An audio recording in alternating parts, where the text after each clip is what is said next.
Good morning, Rabbi Isai. How's everybody? Gute Woche. Today's shir is being sponsored by Refuas Reza Gittel Bas Esther, my downstairs neighbor, Dr. Epstein's wife, Avi Kamiansky's mother-in-law. Today's shir is also being sponsored. Lili Nishmas, Harav Shmuel Tzvi Ben Yaakov Berkovitz. He was the Menali Yeshiva Ktana of Passaic. I went to Passaic, not the Yeshiva Ktana. Former Menali of Moises Orat Torah Cleveland and Rav of Kal Yerem of Passaic, which was suddenly nifter, who would suddenly nifter this week, may be a Melitz Yosef for his dear Eishes Chayil, children, grandchildren, Talmidim, Mispalalim, love so much, and friends. All of whom he loved so much. It printed not the best, but okay, that's what he meant. All of whom he loved so much. Before Shlema to Anna Lisa Bat Tali. Wow, all right. You should have known from many more tsar. The Neshama should have an Aliyah, and Anna Lisa Bat Tali should have a Refuah Shlema. What do we have here? We have a quick one. Hopefully, from Lauren Spiegelman. Dear Eli, yesterday I paid a Nichol Mavelim phone call to someone that I haven't spoken to since we were in yeshiva together over 25 years ago. So we were catching up. And when I told him I live in Ramah Bet Shemesh, he said, "Oh, I listened to the Daf Yomi shir from someone in Ramah Bet Shemesh." I said, "Wait, are you talking about Eli Stefansky shir?" "Yes, I watched it on YouTube." I said, "That's amazing. We've been in the same Daf shir all this time, but we never knew because I'm on Zoom and you're on YouTube." He said he never felt like he understood Gemara until this year. And Eli, you don't know him about him because he's on YouTube. So please give a shout out to Kenny Camille from Los Angeles and wish him Hamokim Yenachem Eschlim B'Soich Shar Avelitzir B'Yerushalayim. And like they say in Eretz Yisrael, V'loisa Sifu L'Da V'Oid. Yishikoyach Lauren for letting me know. Here's another one. Last November, we moved from Cleveland, Ohio to Muncie. We have a daughter and son-in-law who live near MDY. Ari Mazenkis, Dr. Ari Mazenkis, was the one who got me hooked on this shir.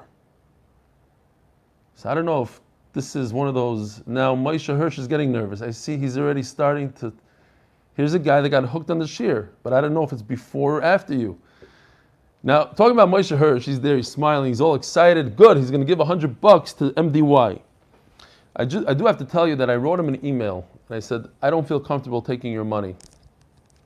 It's a great idea, but $500 is a lot of money, and I like the idea, but maybe you don't have to do this. And he wrote me back that he discussed it with his wife, and they feel that this is the greatest chus that they could possibly do, to get somebody hooked to Torah for life. There's no value to it, he writes. And he doesn't care how hard it is or what, he has to do it. So beautiful, unbelievable. Anyways, going on, I don't know if this guy's hooked before or after, so we're going to give you a break this time. I've been doing the daf mostly on, but sometimes off for well over 20 years, but I've never been so addicted and obsessed as I am with Rebelie. This guy didn't even hear that song that's going to come out soon about addiction and obsession. It is absolutely phenomenal, and I also have been learning Gemara since I was in 5th grade, growing up in Pittsburgh. I've never had a head for it until going to MDY. Stan Fireman, Yishkoyach Stan. All right, beautiful. Yishkoyach, here we go. Today is Daf Kufmen Beis. And for those of you who are just joining us, we are actually a couple lines down on Daf Kufmen Beis. 2, 4, 6, 8, 9 lines down. Kalkola v'Evan B'Soich was smack in the middle of a sugya, and it was Motzei Shabbos. We figured we might as well plug ahead. Sorry for those of you who didn't learn the Daf or thought I might stop earlier. Usually that doesn't happen during the week. Motzei Shabbos is an exception. So one of the things the Mishnah tells us is that if you have a basket, and inside the basket you have a stone, let it carry it. At the end of the day, your basket is carrying a muktza item. And if it's carrying a muktza item, then the whole base, the whole basket becomes muktza as well.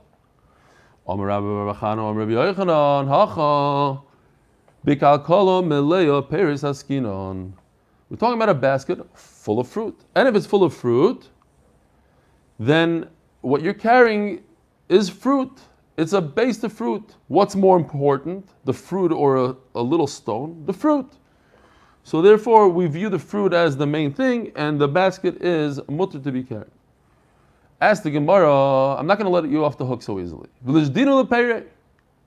Throw out the fruit, and get to the bottom of it, chuck the stone, and then and then you'll take the fruit off the ground, put it back in the basket. Who gives you the right to carry a stone? Yeah, I understand.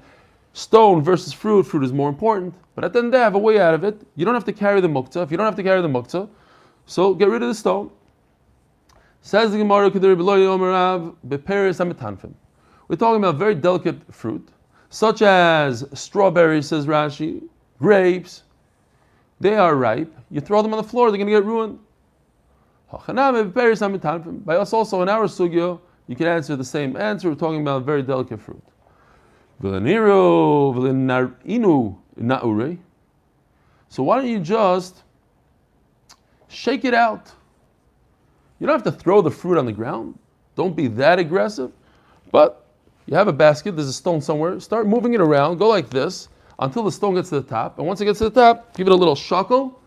It'll fall out and you're good. Says the Gemara. We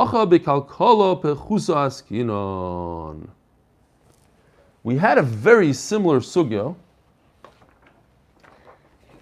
the Mishnah, I believe, with you had a pail made out of a pumpkin, and because you wanted the pail to be able to be heavier than the water, so you added a stone to it. Oh, by the way, hold on, I see Joel Pollack on. Joel Pollack. Here we go.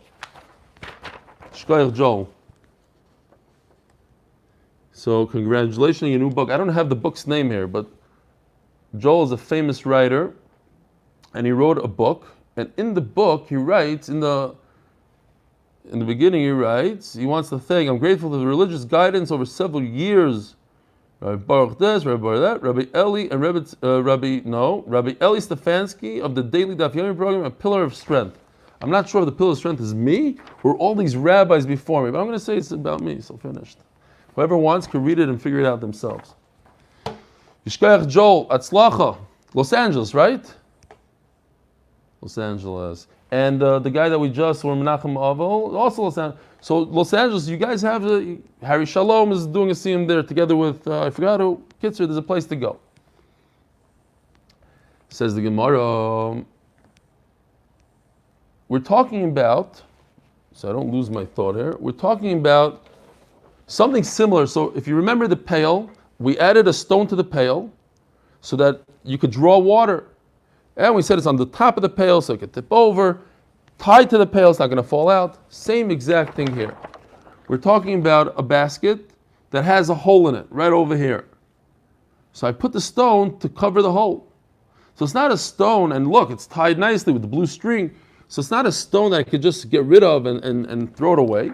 I can't get rid of it. I can't shake it off. It's there to stay. It's part of the basket. All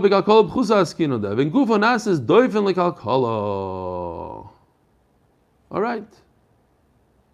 So,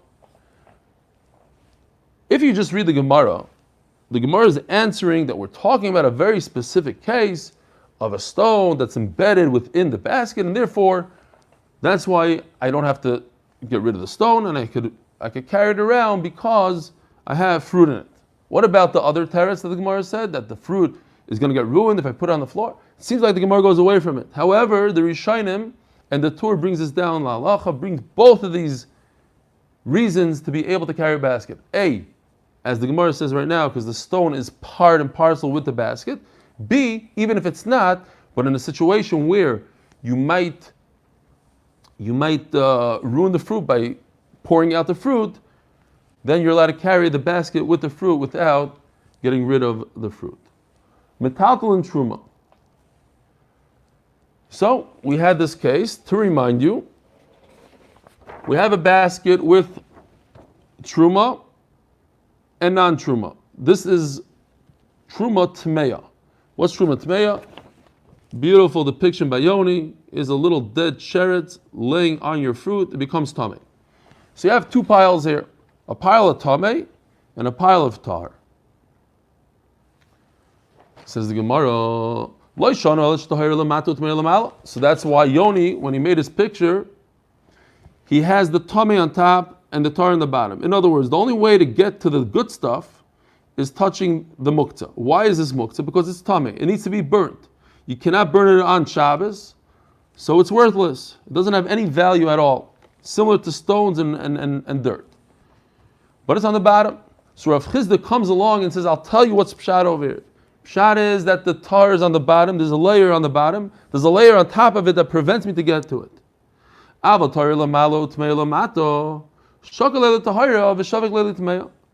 if the tar is on top, you have no business moving this basket. Just go grab whatever you need from the top and eat it. Ask the Gemara, what do you gain? So let's say that the tar is on the bottom. So why don't you just toss everything out? Chuck it over. Says the Gemara, so once again, we're talking about fruit that will get ruined if you pour it out. Now the Gemara doesn't ask that maybe you should shake it and move the good stuff, because Taisus explains that we're talking about small kalim. They're like a bunch of small little vessels, like these plastic containers. Imagine in your mind plastic containers inside a nice big box. So you can't start shuffling them around. It's not going to go. If you shuffle it around, everything will spill over. You can't. It's not like before we had a rock on the bottom of fruit and you move it until the rock gets to the top. You can't do that because they're in little containers. Meisvei, and I believe the reason why Taisus understands it like that is because since it's Tamei, it's very difficult not to blur the lines. You have Tamei fruit with tar fruit. How's that going to work? So he says it makes a lot of sense, practically speaking, that they're in containers. He's not just making up a story. Oh, there's containers, not containers. They're in containers because otherwise, how are you going to differentiate between the tar and the Tamei?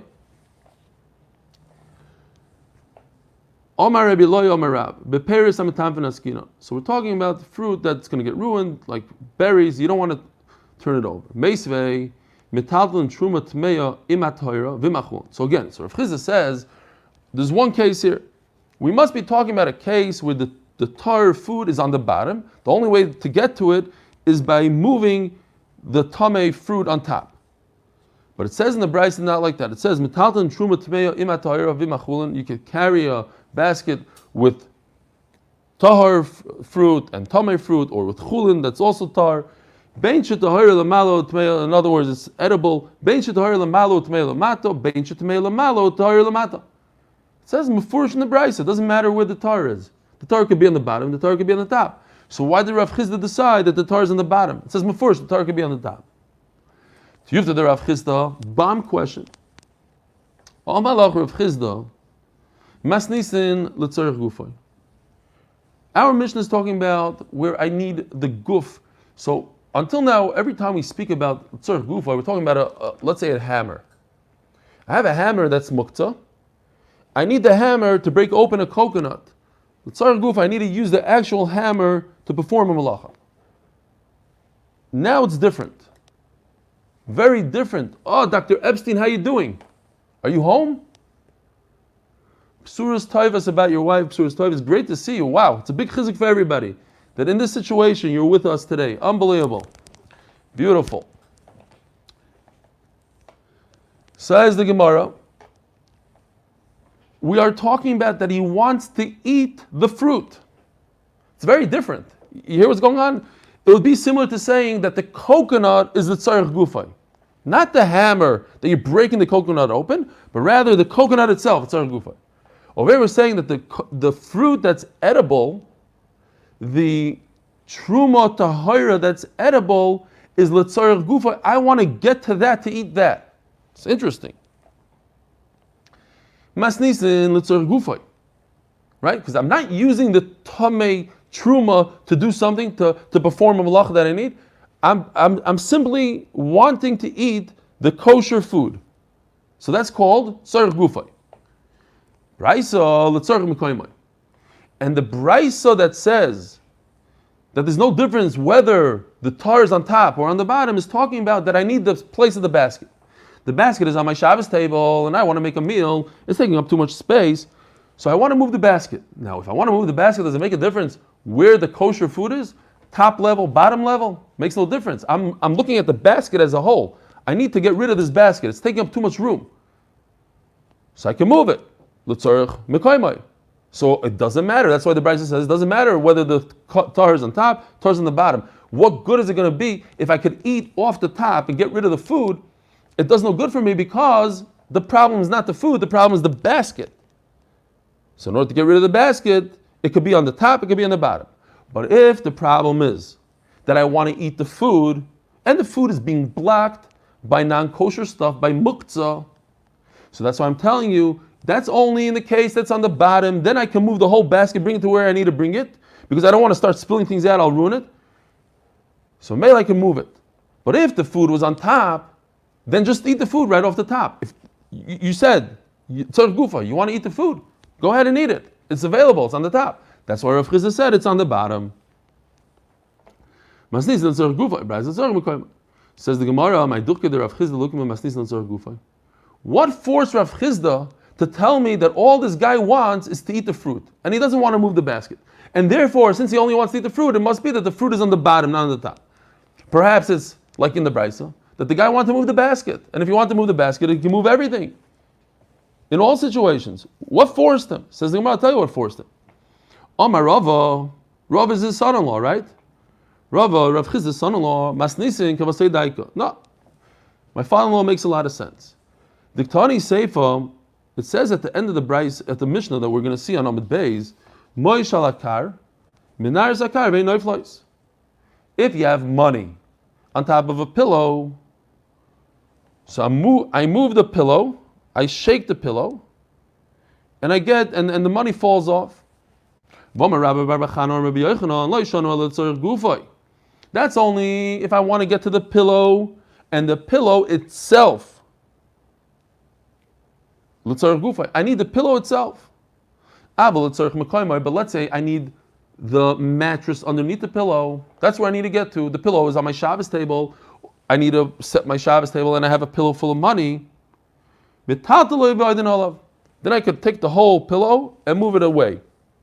Why am I tilting the pillow and getting rid of the money? Because of the tzarech gufa, I want the pillow itself. Oh, when the seifa tzarech gufa, so says Rava, makes a lot of sense. If the second case of a pillow is talking about the tzarech gufa, I want the actual pillow. That's what forced my father-in-law Rav Chizda to say that the ratio, when I'm talking about the fruit in the basket, I wanted the fruit, I wanted to eat the fruit, I didn't want to move the actual basket. I wanted the fruit in the basket, therefore, the fruit in the basket was on the second layer, and above it was muktza, and that's why he said, only in such a case you can move it. Rabbi Yehuda Omer Af Malin. So we had this case. What happened? First you have a box of 100 fruit. And this is chulin fruit. And this individual drops in one fruit. It doesn't have to be another color, but just for, so you see what's going on here. He drops in one fruit, one more fruit, that's Truma. So now you have 101 fruit. So what do? This guy who's a Yisrael takes out the one fruit. Now he doesn't know where it is. Yeah, in the picture you can see where it is because it's red. But in real life, he doesn't know which one it is. So the halacha is that Truma becomes batel, it becomes part of this box if there's 100 against it.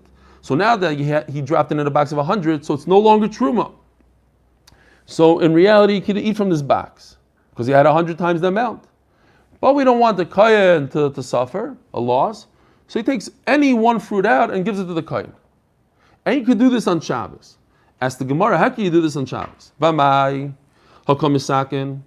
He's fixing the whole box of fruit. Now he could eat it. You're not allowed to fix a chair. So how can you fix a box full of fruit? Says the Gemara, Rabbi Yehuda Rebelie as this relay. So we're going to have a couple of attempts here. Maybe even 3 attempts. Rebbe Eliezer holds the Omar Truma be'ena machta. Rebbe Eliezer holds that the Truma in this box is considered completely separate. I don't have to separate it. It is separated already by itself. So I'm not fixing it. According to Rebbe Eliezer, I'm not fixing. It's there, somewhere on the side. This nan saw a Truma shenaflu lepachis memeya v'nidmo. One part fell into less than 100 parts, so now they all became asur for the Yisrael to eat. V'nidmo. And now from the box, let's say one fruit fell into 99 fruits. Or let's say it fell into 50. 50. So Truma shenafal lepachis memea v'nidmu. V'nafal min hameduma l'mokim acher. V'lezo oimer midamaz ketrumas vadai. Now, we'll talk about, let's say, grain. Grain is better for this idea. Let's say one cup of grain, a bunch of grain, in each cup there's 50 pieces, let's say. A whole cup falls in to another 50 cups worth of grain. So we said all the grain becomes like it's Truma. Yisrael can't eat from it. A kohen could eat from it. Worst comes to worst, it's Truma. But Yisrael cannot eat from it. Then you take one cup out of the 50 and it falls into another box. Says Rebelie that we have to be concerned that perhaps that one cup that fell into the second box is 100% Truma. When you fished out a cup worth of grain, you just fished out all the Truma that fell in initially. So now that cup has a lot of power in it. It's as if it's a whole cup of Truma, and it fell into a whole box of Truma.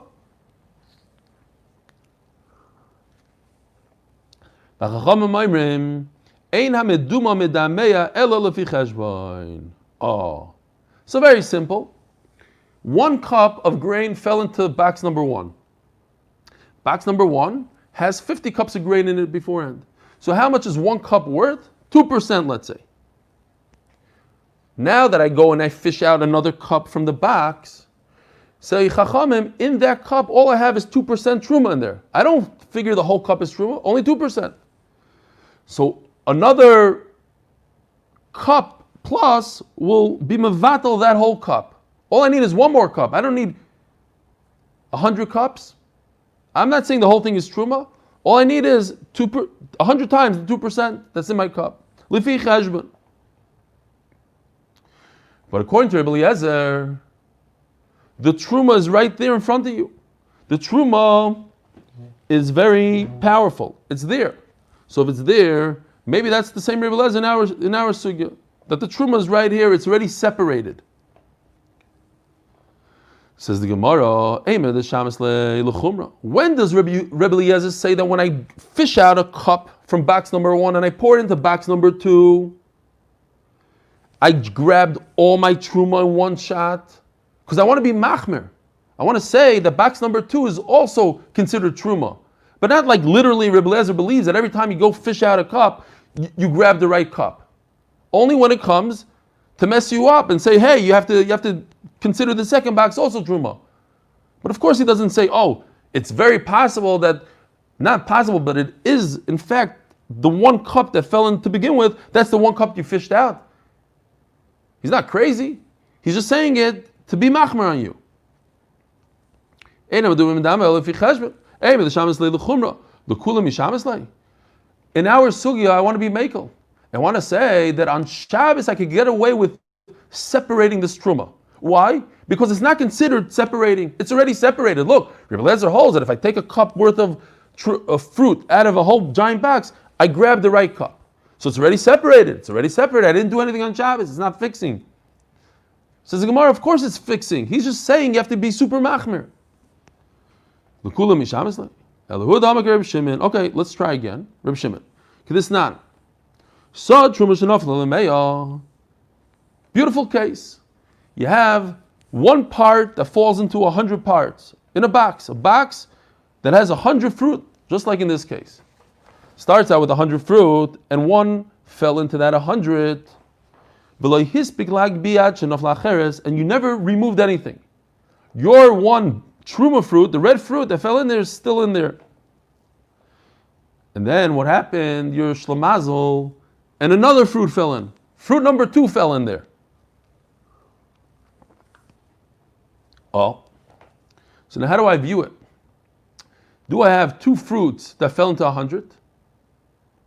So now they take up 2%, or not? Harezu asuro. So Tanakama says that it's as if 2 fruit fell in together, and 2 fruit are not batal in 100. In order to be mevatel 2 fruit, you need 200. This box only has 100. Reb Shimon matir. Now what does Reb Shimon say? Reb Shimon is going to say, look, the fruit that fell in initially, we put it to the side. It's all by itself. It's not part of the box. It's separated. Oh, and therefore, when a second fruit falls in, that's it just fell into a box with 101 fruits. That's kosher. But according to Reb Shimon, it seems like that it's separated. It's already to the side. If it's already to the side, that's why I could go ahead in Shabbos and pick any fruit I want and put it and give it to the kohen because it's already separated to the side. Says the Gemara Mimai. Dilma, who told you? Dilma saw maybe it's a different machlokes. The Tanakh Amisovar Avagav Denaflu Bezachar Zeh. Even though they fell one after another, it's as if both fell together. One apple fell in, 25 seconds later, second apple fell in. Halachically, we view it as if both apples fell in simultaneously. Now, if you want to break it down and make it very simple, one fell into 50, one fell into 50. In other words, 2 fruit fell into 100. And for that, you need 200 fruit, not 100. Reb Shimon Savar, Kamaisa Batul B'Meya. And Reb Shimon said, no. One, as it fell in, it became batal immediately, 1 to 100. Now I have a kosher mix. Then the second fruit came along, but of course, Reb Shimon is going to hold that I need to separate one and take it out and be misakin it. It's no raya tower sugya. Can't say that halachically Reb Shimon holds that's already separated. No, all Reb Shimon is saying that it's batal. One by one, it's batal. I'm just thinking now, like when we were learning that batal, each drop by itself. I remember, no, I'm jumping up. Tipa mivatale. Yeah, something like that. Fruit number 1 comes in, becomes batal, becomes part of the 100 fruit that are kosher. Fruit number 2 comes in, now becomes part of 101 fruit that are kosher. But it's not that halachically I already separated a fruit to the side and I already gave it to the kohen and I can do it on Shabbos. No, can't do it on Shabbos. So who is this? Reb Shimon ben Elazar. This is the final attempt. The famous Reb Shimon ben Elazar, when it comes to Truma, I have a bunch of fruit, big giant pile, and it's Shabbos, and I want to eat. So I said, L'kavet Shabbos Kodesh, so you should be able to eat your fruit and enjoy yourself.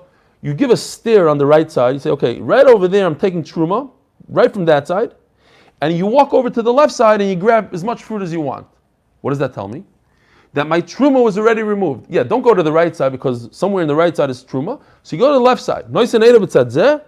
You stare and you make a whatever nusach that you're going to say and say, okay, right over there is Truma, and then you go take it over here.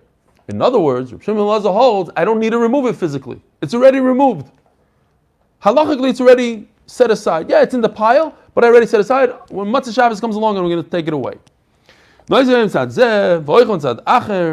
And memela, it's not a tikkun. I'm not being misakin. It's nothing on Shabbos. It's already separated. The fact that you went over, you grabbed one apple, and you gave it to the kohen.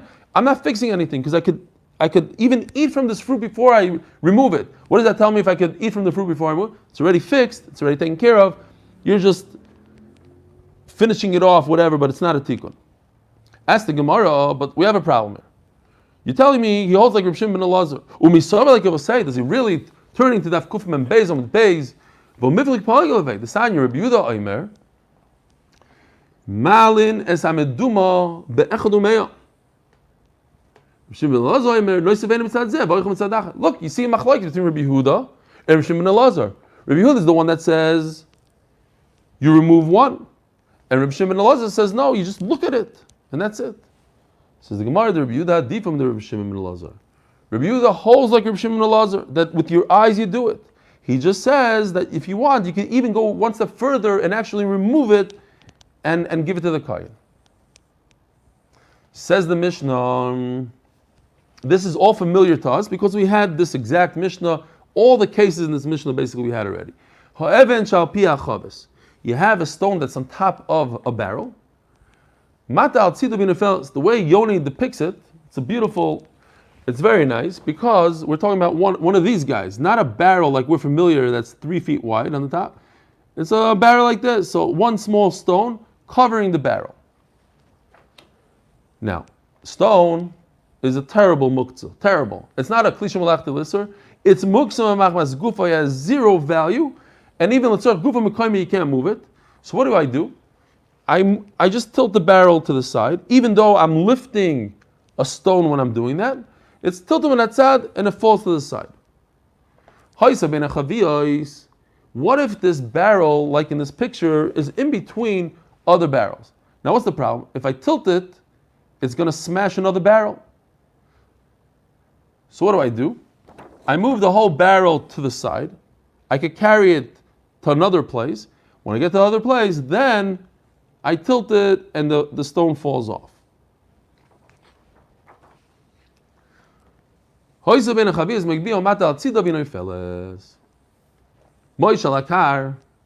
Same exact case. You have money on a pillow, and we had it on a manalef. So I shake the pillow, and all the money falls off. So l'shleshes, it says over here on the side, soyas tani goyim. Yeah, the famous story with Rebelie Golinski. Rebelie Golinski was once walking in the street, and a bird relieved itself in mid-flight and hit Rebelie Golinski.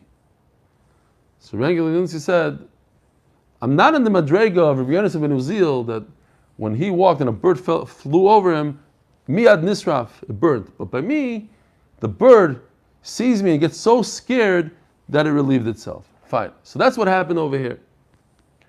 It relieved itself on a pillow. Mikhancha besmartut.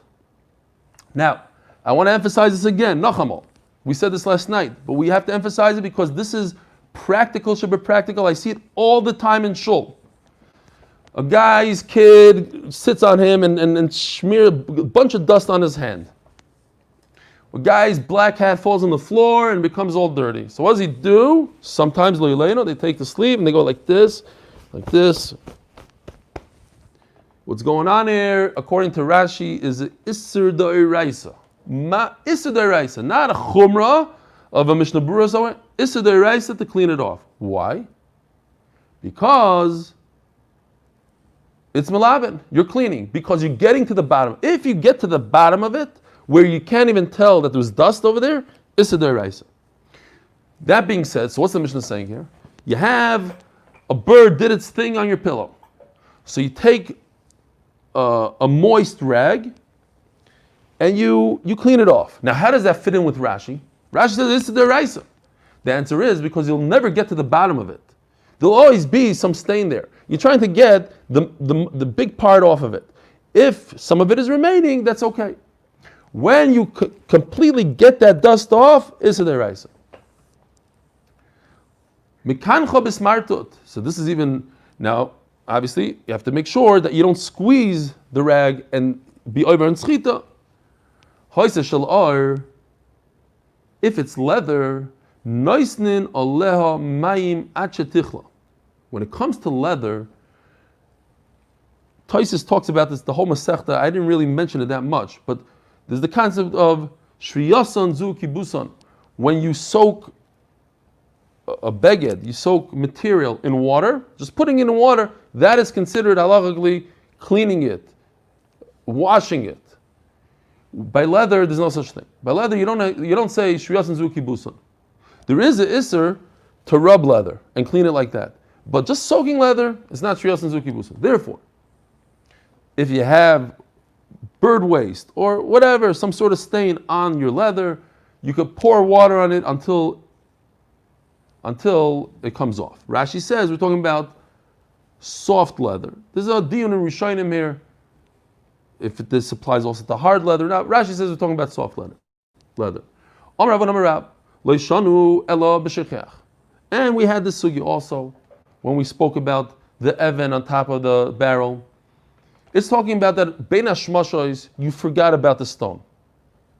You wanted the stone, you didn't want the stone there, you put it there temporarily, you thought you forgot about it.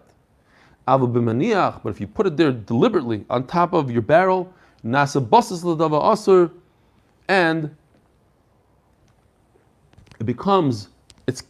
it's holding up the weight of a stone, and it's asur.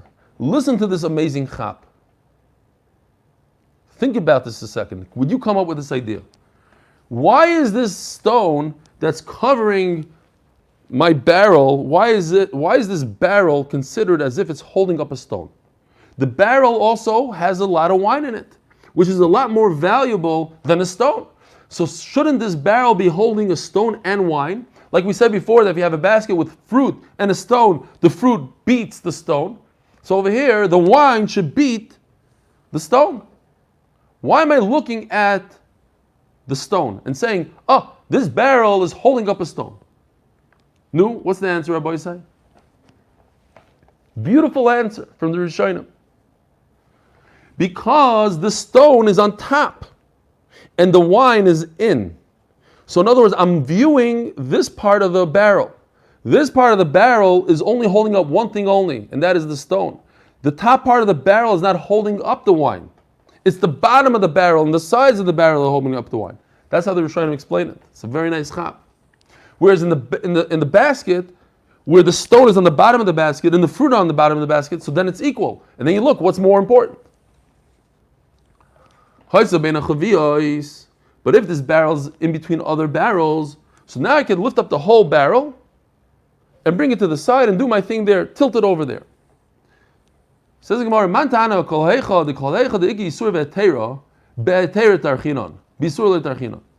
if I have an option to move muktza or to move non-muktza, move the non-muktza. Right? Because right over here I have a barrel, and on top of the barrel I have a stone. You know what? It's a lot easier for me to carry a small stone that weighs a half a pound than to lift up this heavy 25-pound barrel. Why should I pick up the non-muktza when I just grab the stone and chuck it? Because if I have a choice, you go with the non-muktza. Who says this? This is Reb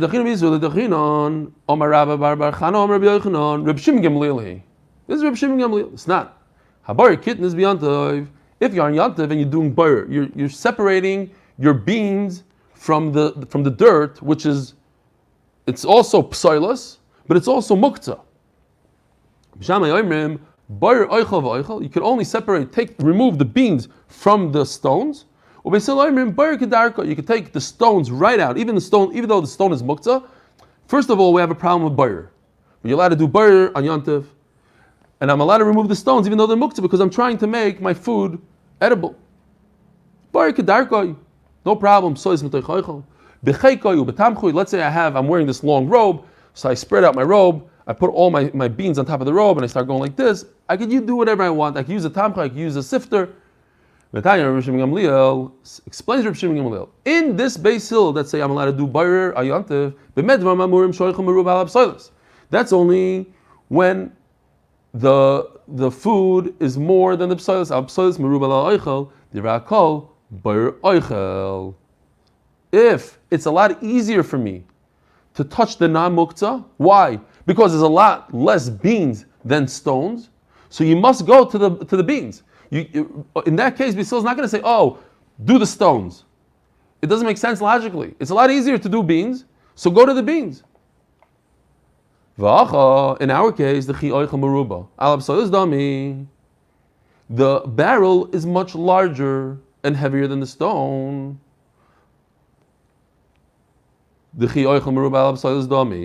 So too over here, so that's why you grab the non-muktza and not the actual muktza.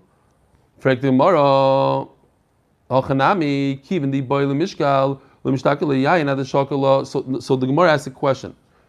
Let's go back. The opposite. When you have that much wine, shouldn't you just deal with the wine? Why?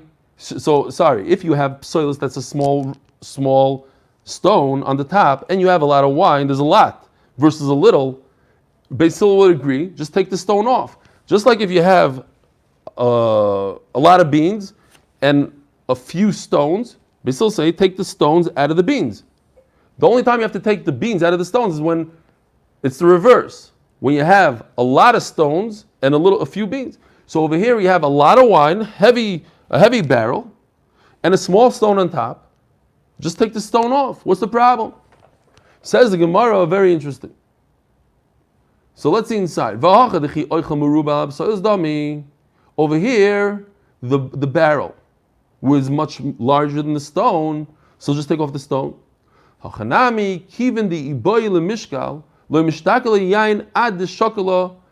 Rashi takes out this word le'evan. Says the Gemara, very interesting. This barrel, anyway, you have to pour it. You're pouring it all out. The bottom for sure, even if it has a spigot, let's say, you have to get to the bottom, you have to pour it.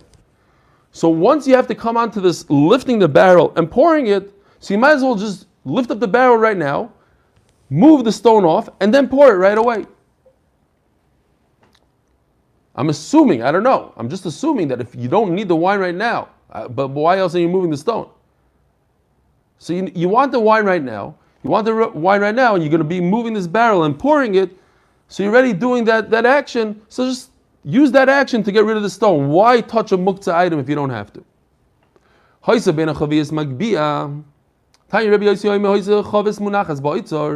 now the Gemara just explains it a little bit better. If you have a barrel within the storage room, or you have glass, so in other words, it's dangerous to tilt the barrel and the stone will break all the glass. Now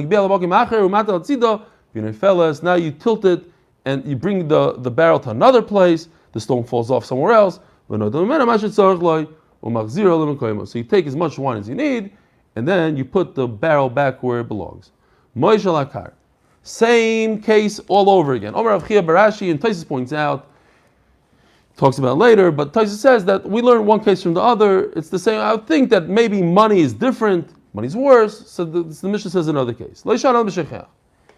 It's only when you forgot the money on your pillow, but what if you put the money deliberately on the pillow? You cannot move the pillow on Shabbos.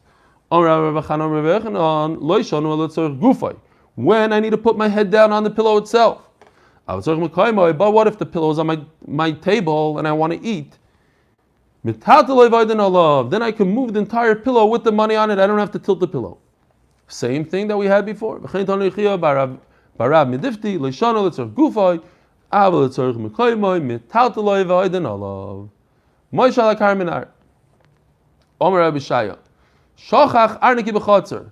would be an amazing halacha. Unfortunately, we don't pass it like this. What happens if you leave a while in the middle of a backyard somewhere? We're not talking about haitzah, carrying an Rishus around. We're talking about muktza. Now, I'm concerned that at night, some guy's going to walk by my backyard and see the shining gold, and he's going to take it. So what do? I take a loaf of bread, or anything that's not muktza. Doesn't have to be a baby. It could be a tomato, and put it on top of the wallet, and then you carry it. Like the famous halacha by a mace, as we're going to see in a second. I forgot a brick. Brick is certainly muktza. Now I don't want somebody to take it, like Nachman Seltzer said in his book about Rebbe Wallace. He did tshuva for all the stealing he did his entire life, and one of the things he did was he once stole a bunch of bricks from somebody. He was driving by he saw a bunch of bricks. He picked them up and he found the guy 20 years later. He had to go to the city and he got the guy's address and he asked him mechila, and the guy said, "Are you crazy? You're the guy. I had to reorder all the bricks. It wasn't just I had to buy 10 bricks. I had to buy 1,000 bricks." So you see people like to steal bricks.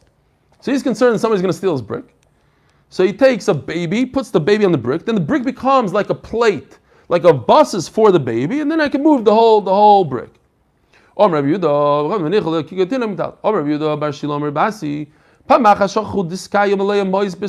once forgot a whole wallet, tons of money in Rishus Harabim.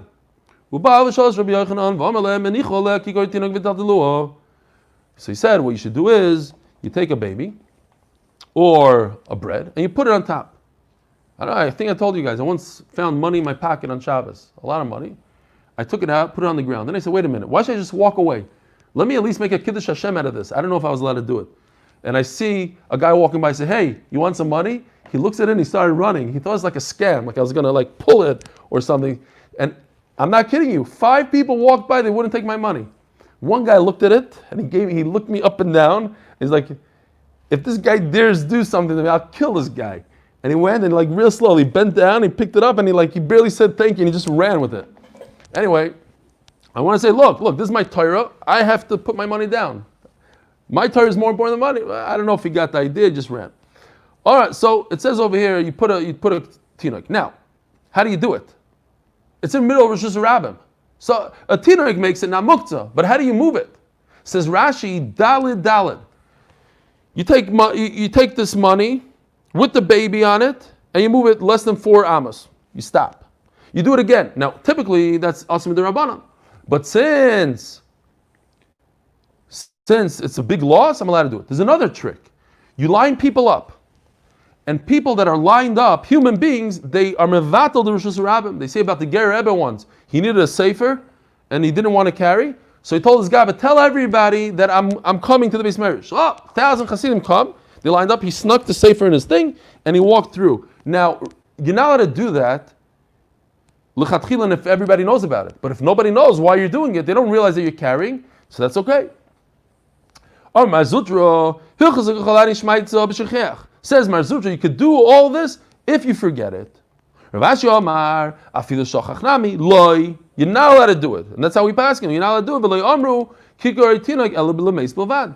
Only when it's covered abrius of the dead person. You have a dead person laying there, like we have by David HaMelech. Tinok v'kikor. Now the Rosh in the Tshuva says that this halacha that only applies to a mace is by a mace, but by a klisha malachti le'isur, or by a stone, by money. Money is muktza machmas gufay. It has no value right now. You can't break something with it. It's nothing on Shabbos. But a klisha malachti le'isur, like a hammer, or an expensive drill or something. So in a very extreme case of a great loss, let's say an iPhone, chas v'sholom, if somebody has something like that. But let's say somebody has a smartphone and it falls down on the floor. It's like in Rosh Hashanah something. So then, because of an extreme loss, the Mishnah Berurah says you could use the kikar tinoik for klisha malachta leser. Abai yomanach kapa kipei. You know what? Let's stop right over here.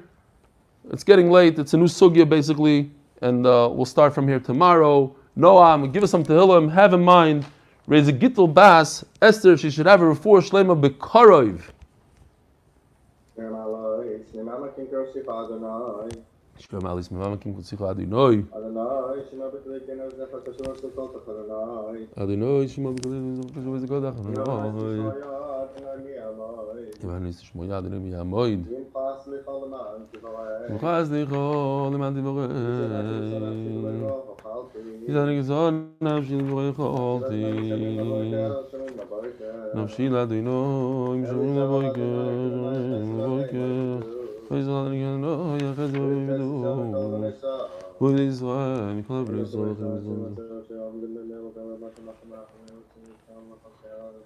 Ashto, Bagalo, Zman Kori, Nishkoyach, Boisai.